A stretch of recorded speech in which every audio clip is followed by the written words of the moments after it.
नमस्कार, मी अविनाश चौधरी. आपलं सर्वांचं स्वागत. मी आपल्या समोर जो आज महत्त्वाचा विषय घेऊन आलेलो आहे तो म्हणजे खरं तर ही सर्वांसाठी आनंदाची बातमी आहे.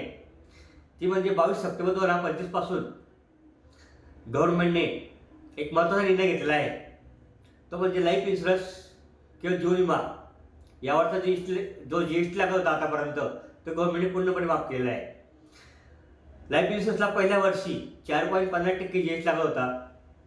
त्यानंतर सेकंड इयरपासून तो 2.25% लागत होता. तो गव्हर्नमेंटने पूर्णपणे माफ केलेला आहे. आणि विशेष करून टर्म प्लॅनला 18% GST लागत होता. तो पण गव्हर्नमेंटने पूर्णपणे माफ केलेला आहे. म्हणजे टर्म प्लॅनचा प्रीमियम आता 18% कमी झालेला आहे. LICकडे जर बघितलं आपण, LICमध्ये न्यू जेव्हा अमर प्लॅन, युवा टर्म प्लॅन आणि नुकताच 2 करोडचा विमा कवच प्लॅन LIC नुकताच लॉन्च केलेला आहे. जर प्रीमियम बघितला तुम्ही आता तर 30-35 रुपये पर डे प्रमाणे प्रीमियम जर भरला तर तुम्हाला 30-35 रुपये प्रीमियममध्ये पर डे प्रीमियममध्ये तुम्हाला 2 करोडचे कव्हरेज मिळते विमा कवच प्लॅनमध्ये, टर्म प्लॅनमध्ये. खूपच प्रीमियम कमी झालेला आहे मित्रांनो. तरी सर्वांनी जास्त फायदा घ्यावा. गव्हर्नमेंटचे एक मिशन आहे की सन 2023 पर्यंत भारताच्या प्रत्येक नागरिकाचा लाईफ इन्शुरन्स जीवन विमा असला पाहिजे.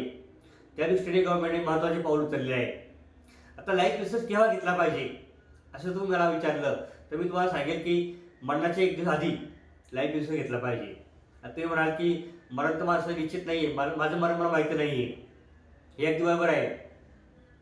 माझं मरण कोणाला माहिती नाही. Life is uncertain. त्यामुळे लाईफ इन्शुरन्स हा आजच घेतला पाहिजे. तुमचं जर कुटुंबावरती खरं प्रेम असेल तर लाईफ इन्शुरन्स आजच घेतला पाहिजे आणि आपल्या कुटुंबाला आजच सुरक्षित केलं पाहिजे. त्यामुळे आजच आपल्या जवळच्या एजन्सीशी संपर्क साधावा. धन्यवाद.